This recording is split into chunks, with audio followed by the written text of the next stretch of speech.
pessoal, vamos lá, meu nome é Wellington, eu sou de xadrez aqui em Brasília, sou empresário também, tenho uma escola de xadrez e estou aqui nessa iniciativa muito legal que é o InChess, que junta duas iniciativas que estão crescendo muito no Brasil e no mundo, que é o ensino à distância, o ensino com aulas virtuais e videoaulas e também o xadrez, né, principalmente no Brasil.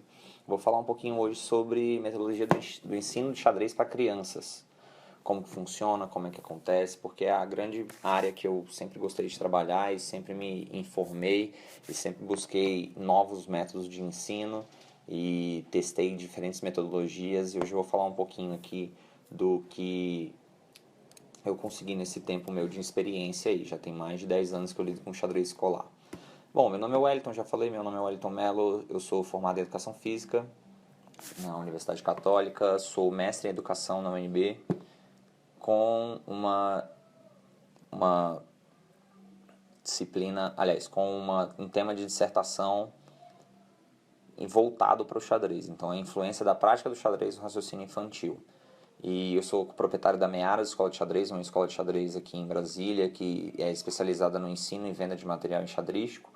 E, como eu disse, já sou professor de xadrez há mais de 10 anos e sou professor e coordenador atualmente de xadrez num colégio aqui em Brasília. Bom, primeiro, por que ensinar xadrez? Tem muita gente que pergunta, mas por que você escolheu essa área? O que tem de legal? Por que eu estou me formando agora em Educação Física? Por que xadrez seria uma área legal?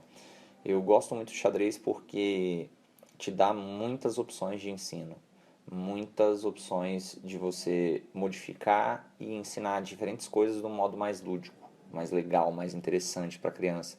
E, consequentemente, uma criança que acha mais legal a aula, ela gosta e aprende melhor e mais fácil. Então, eu sempre gostei de ensinar xadrez também e me procurei sempre um cunho mais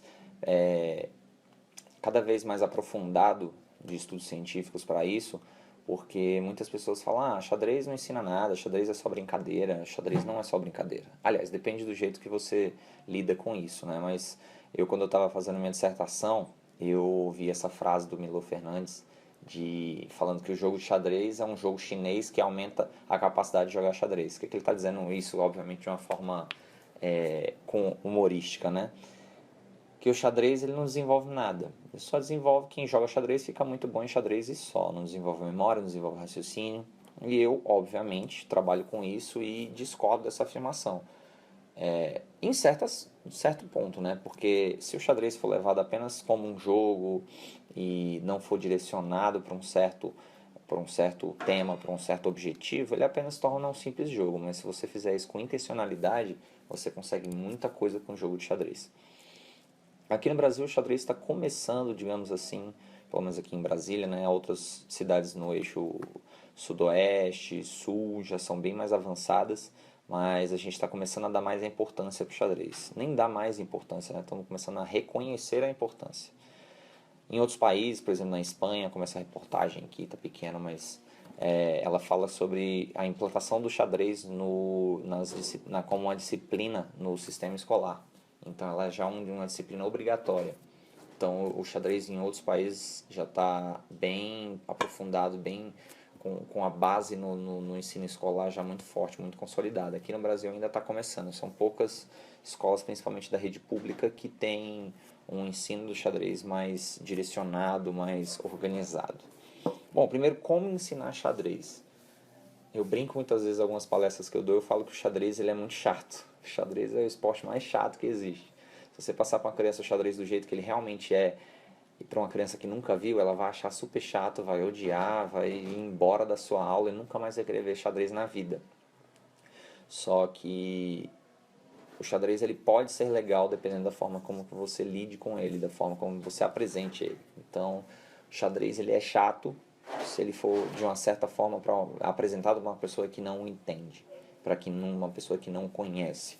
Então, principalmente para criança, você tem que apresentar o xadrez de uma forma lúdica, uma forma interessante, uma forma legal. Eu gosto de usar muito a palavra legal, que as crianças entendem muito. O xadrez tem que ser legal, porque senão ele não vai gostar, vai achar muito sem graça, não vai participar da aula e nunca mais vai jogar xadrez, porque aquela primeira imagem que ele teve foi de um xadrez chato. Então, não é interessante fazer isso, certo? Esses dois livros que eu li sempre dizem que temos livros que mudam nossas vidas. O primeiro não foi nem um livro, foi a palestra do professor Pierre Luigi Piazzi, que foi uma que mudou minha vida, e a outra foi esse livro, O Poder do Hábito, que eu li e achei muito interessante. E por mais que pareça que seja um livro de autoajuda, não tem nada muito a ver com a área educacional, eu gostei muito dele e utilizo muito ele em sala de aula. Primeiro eu vou falar do professor Pedro de Piazzi. Ele deu uma palestra numa escola que eu dou aula atualmente e ele falou muito sobre essa fase, aula dada, aula estudada hoje. O que isso significa? De nada adianta você dar uma aula ótima, linda, maravilhosa e o aluno não estudar, o aluno não praticar ou o aluno fazer isso daqui a 2, 3 dias. Então não vai ter mesmo impacto se ele tiver a aula hoje e já treinar o que ele viu hoje para que ele possa fixar aquele conhecimento que ele viu.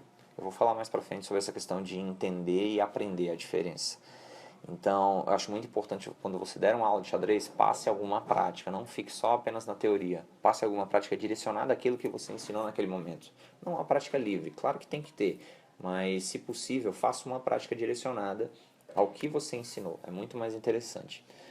E o segundo é esse, O Poder do Hábito. Quem tiver a oportunidade de comprar esse livro e ler é muito interessante, porque diz, né, no livro que nós somos apenas um conjunto de hábitos que a gente vai adquirindo ao longo do tempo.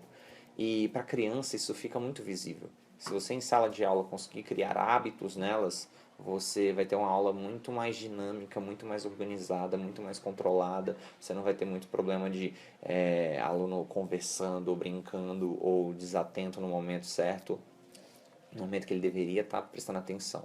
Então você cria esses gatilhos, que ele, como diria no livro, ele tem um gatilho, uma rotina e uma recompensa.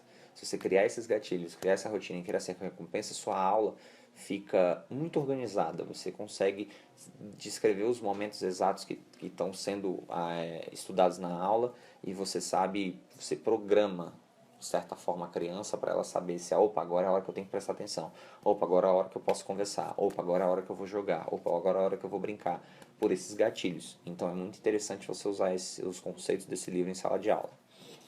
Bom, aí vem para essa história da diferença entre entender e aprender. Todo aluno vai para a aula para entender, ele não vai para a aula para aprender. A função do professor não é ensinar, a função do professor é facilitar o entendimento do aluno.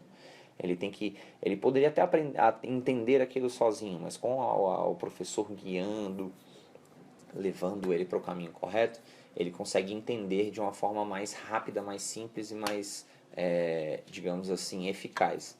Só que o que é a diferença entre entender e aprender? Você entende como funciona uma coisa, mas quando você vai fazer você não consegue. Quantas vezes, por exemplo, eu fiz um curso uma vez que o professor falava, terminou o curso, ele falou, ei, todo mundo entendeu?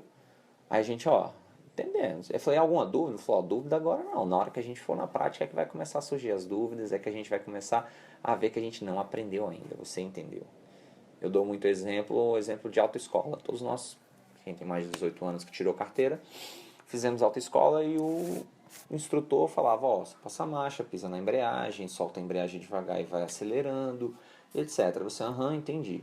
Só que na hora que você vai fazer, você confunde uma com a outra, você pisa no freio, você acelera sem ter tirado o pé da embreagem, você passa a marcha errado, ou seja, você entendeu, mas você ainda não aprendeu aquilo.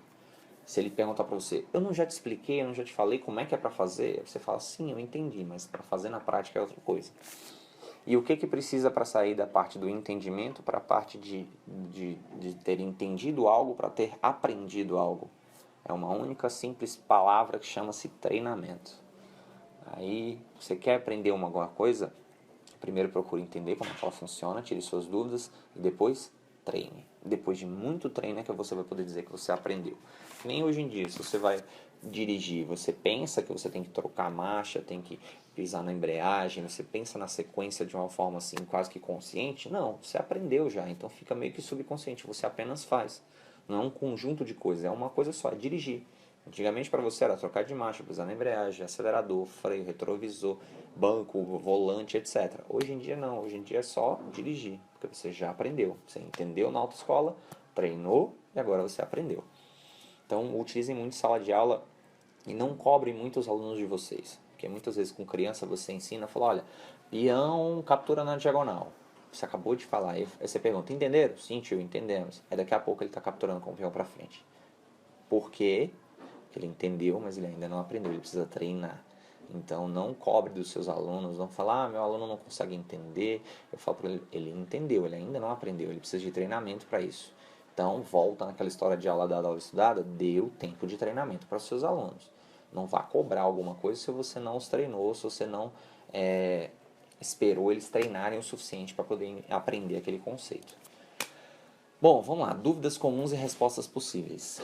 Para me diferenciar um pouco das palestras que já estão acontecendo, eu coloquei como muitas vezes eu falo em alguns cursos de arbitragem, são casos de arbitragem. Só que aqui são casos que acontecem em sala de aula, acontecem muito comigo e eu ficava muito em dúvida.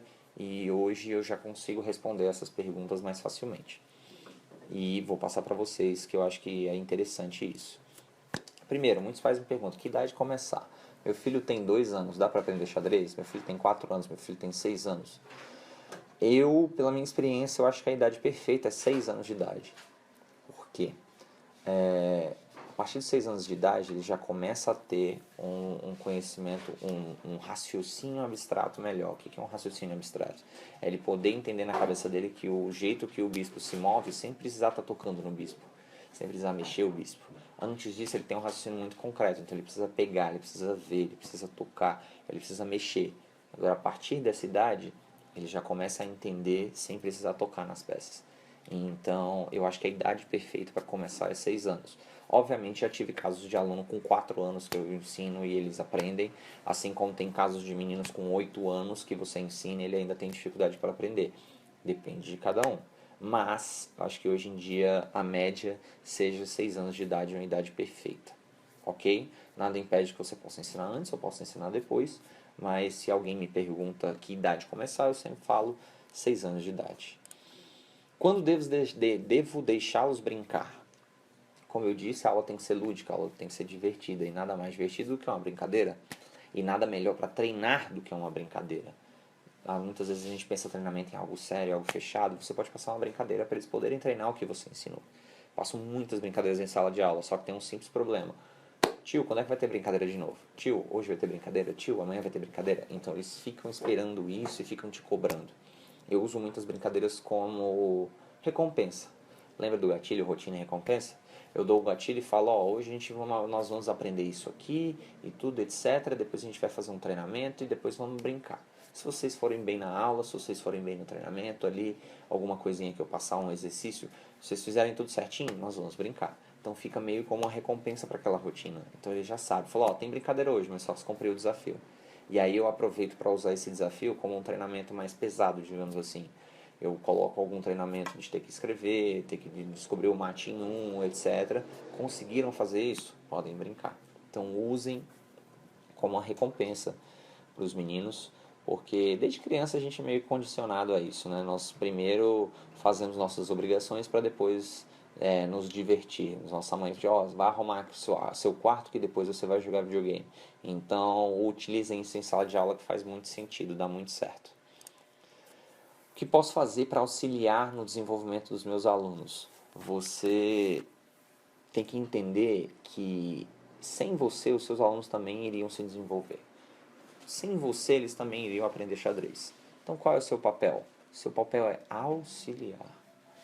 Você não pode ser considerado o detentor do conhecimento que sem você eles não seriam nada. Não, muito pelo contrário. Você tem que ser apenas a pessoa que auxilia eles a chegar àquele objetivo.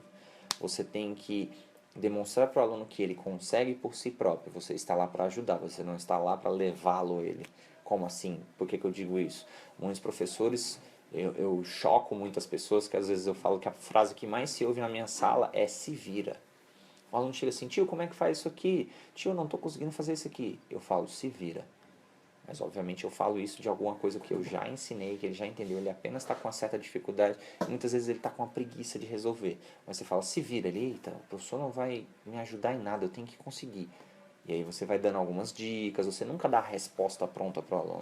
Um aluno, muitas vezes ele chega para você e fala, tio, como é que mexe o peão? Eu respondo para ele, como é que mexe o peão? Aí ele, tio, o peão mexe para frente. Isso aí, beleza, tá vendo? Ele já sabia. Mas só pela mínima dúvida ele acha mais cômodo perguntar para você do que pensar. Então, force seus alunos a pensar. Não corte o pensamento deles. Não dê as respostas prontas. Vá dando dicas, vai chegando àquela descoberta orientada. Que ele descobriu, foi por mérito dele, você apenas ajudou. Mas quem foi lá e correu atrás e se esforçou e raciocinou foi o aluno. Muito mais fácil do que ele chegar, você dá um mate em um, ele ficar 5 minutos pensando e fala, tio, não descobri. Qual a resposta? Você, C2. Então você deu a resposta, não adianta nada. Então ele fica esperando, não, vou esperar aqui em 5 minutos, não vou me esforçar não. Quando acabar os 5 minutos ele vai me dar a resposta? Não. Então você deu algumas dicas, olha, talvez seja com a peça, olha para esse lado de cá. Então auxilie seus alunos dando dicas, uma descoberta orientada. Não dê respostas, não dê tudo pronto, não facilite a vida deles. Você às vezes tem que dificultar um pouco a vida para ele poder se esforçar e conseguir. Como mediar conflitos? Tem uma muito parecida com isso aqui, eu vou falar um pouquinho mais para frente, mas como mediar conflitos? Xadrez necessariamente se joga com duas pessoas. E quando você embate o pensamento de duas pessoas, com certeza vão haver conflitos. O que são os conflitos? Um aluno fez alguma coisa que eu não gostei, ou então ele jogou uma peça e não está admitindo que jogou a peça, ou eu joguei para algum lugar e ele está dizendo que está errado, mas está certo. Então, o que você mais vai ter na sua sala é conflito. Primeira coisa do conflito, o aluno ele sempre, principalmente quanto menor a idade, mais egocêntrico ele é. Como assim mais egocêntrico? Ele pensa mais nele, ele não consegue ver o lado do outro. Mas por que ele não consegue isso? Porque ele ainda não treinou. Então você tem que treinar isso. Chega ali e fala, pois não, o que aconteceu? Os dois vão falar, você ainda, tio, ele fez isso, não sei o que. Os dois ao mesmo tempo. Você falou, opa, espera um pouquinho, fala você. Você primeiro já mostra para o aluno que ele tem que esperar e ouvir também a opinião do outro, se colocar no lugar do outro. Terminou, fala, não, tudo bem, agora você fala. Então você dá a oportunidade para um falar e para outro falar. E também mostra que certas vezes não tem como você dizer quem está falando a verdade. Você chega, você não viu. Então eu chego para eles e falo, gente, como é que eu vou fazer? Eu não sei se você está fazendo a verdade, nem você. Se eu falar que é você, eu vou estar sendo injusto com o outro. E o contrário é a mesma coisa. Como que a gente resolve? Quando você passa para eles a decisão, eles são forçados a pensar e ver que realmente não tem uma saída justa para os dois. Um tem que dar o braço a torcer. Então, você trabalhando isso com o aluno, ele começa a se colocar no lugar do outro. E, inclusive, se colocar no seu lugar como professor. Ele pensa assim, pô, mas o tio não viu nada, como é que ele vai chegar aqui e dizer quem é que estava falando a verdade? Isso acontece muito em campeonato. E em sala de aula também. Então, procura mediar conflitos ouvindo as duas partes, tentando fazer com que um se coloque no lugar do outro e também se coloque no seu lugar e também, às vezes, dê a opção, dê a obrigação de dar uma resposta a eles. Eles têm que te dar uma resposta, não você que tem que chegar lá e servir como um juiz. Eles mesmos podem chegar a um consenso sem você. Você vai ver que quando eles começarem a entender e a treinar e a aprender isso, você não vai ser mais necessário. Eles vão mediar os conflitos por si próprios. E aí é o melhor momento da sua aula, quando os próprios alunos conseguem mediar os conflitos e jogar de uma forma amistosa. Como lido com o aluno que não sabe perder? Aí, como eu disse, é muito ligado àquela questão de conflitos. Perder faz parte do jogo? Faz. Tem como você jogar sem saber perder? Não. Então eu simplesmente falo para eles, olha, aprender a perder é uma regra. Se você não sabe, você não joga. Você tem que aprender a perder, você tem que saber perder. Só que muitas vezes a gente cobra do aluno, mas nós não ensinamos. Como é que perde? Como é que você age quando você perde? O que você deve fazer quando você perde? Então ensine o aluno, fala, olha, perdeu não quer dizer que você é ruim, quer dizer que ele é melhor do que você.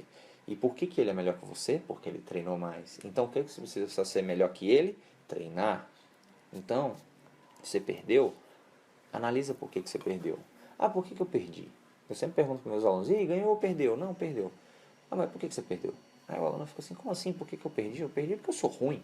Eu falo, não é isso. Aí ele começa a analisar, tia, porque eu joguei a dama muito cedo, eu não fiz o rock, eu comecei com o peão do canto, sei lá. Então ele começa a nomear os erros dele. Aí eu falo, opa, você já viu que você errou isso aí, o que você vai fazer da próxima vez? Você vai errar de novo? Não. O que você vai fazer? Tia, eu vou treinar para não errar mais. Pronto. Ele já começa a entender que o problema não é ele, o problema foi aquele erro pontual que ele cometeu. E com isso ele começa a aprender a perder. ele vê que o motivo da derrota foi ele mesmo, ele é o culpado. É por isso que eu acho muito legal o xadrez. Não é um jogo de equipe que você pode culpar o desempenho do outro pela derrota da sua equipe. Xadrez, o único desempenho que conta é o seu. Então você que tem que prestar atenção, se concentrar, jogar, treinar, e sua vitória é mérito seu, sua derrota também. Então, sempre que o aluno souber perder, fala, opa, cumprimenta o adversário, arruma as peças, agradeça por ter jogado com você, analisa o que você errou. Enquanto ele não fizer isso, fala, opa, tá brigando, tá reclamando, derrubando peça quando perdeu, não, então você não vai jogar. Você não sabe perder, então você não vai jogar, não pode só ganhar. Então começa a mostrar isso para o aluno. Não sabe perder, não sabe jogar. Não sabe jogar, não joga. Então, não sabe perder, tem que aprender. Certo? Você primeiro deve, no mínimo, respeito ao seu adversário. Como lido com um aluno que não tem paciência?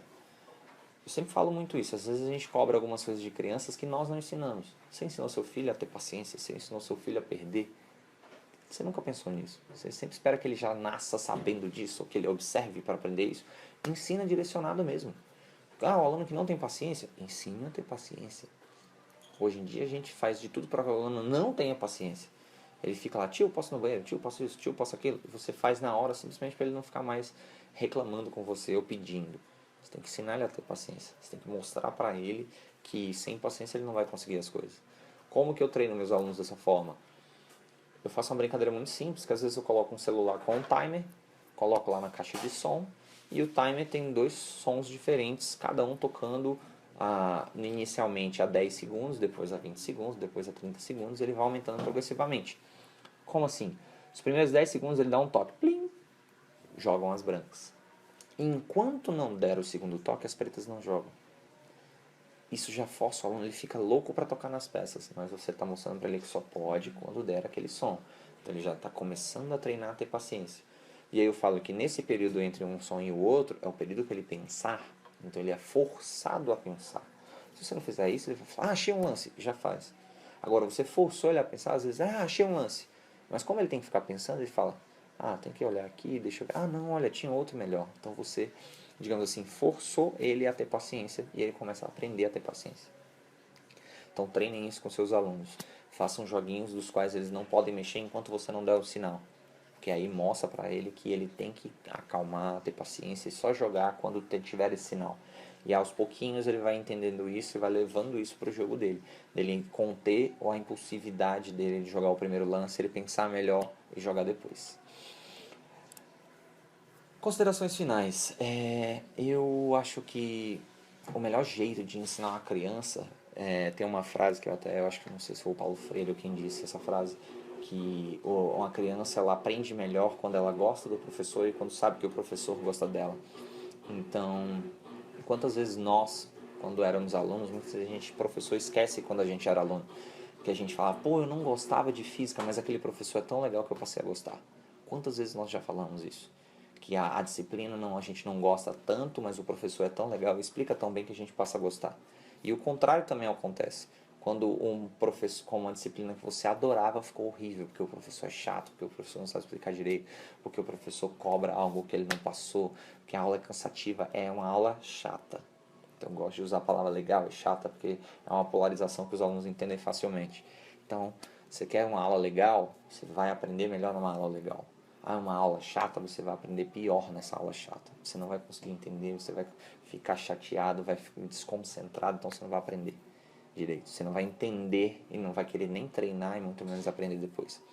Então, a melhor maneira de tornar as crianças boas é torná-las felizes. Essa frase do Oscar Wilde, que mostra que às vezes deixa um pouquinho de lado o treinamento mais pesado, mais direcionado e passa uma brincadeira que muitas vezes parece que não tem objetivo de ensino enxadrístico nenhum, mas eles estão ligando a emoção da diversão, daquela alegria, daquela excitação que os alunos ficam com o xadrez. Então ele está ligando uma coisa na outra. Então quando ele vê um xadrez, ele vai lembrar daquela emoção que ele teve na aula. Fala, foi uma aula super legal, eu fiquei muito animado, etc. Ele liga aquilo com o xadrez. Agora, se você faz um negócio chato e liga aquilo ao xadrez, o xadrez vai se tornar algo chato. Então, sempre procurem fazer, principalmente com crianças. Depois, quando ela já estiver mais acostumada, você já pode pegar mais pesado nos treinamentos. Mas enquanto ela estiver começando, faça uma aula legal. A principal metodologia de ensino é Transforme sua aula numa aula legal. Faça uma aula da qual você gostaria de assistir.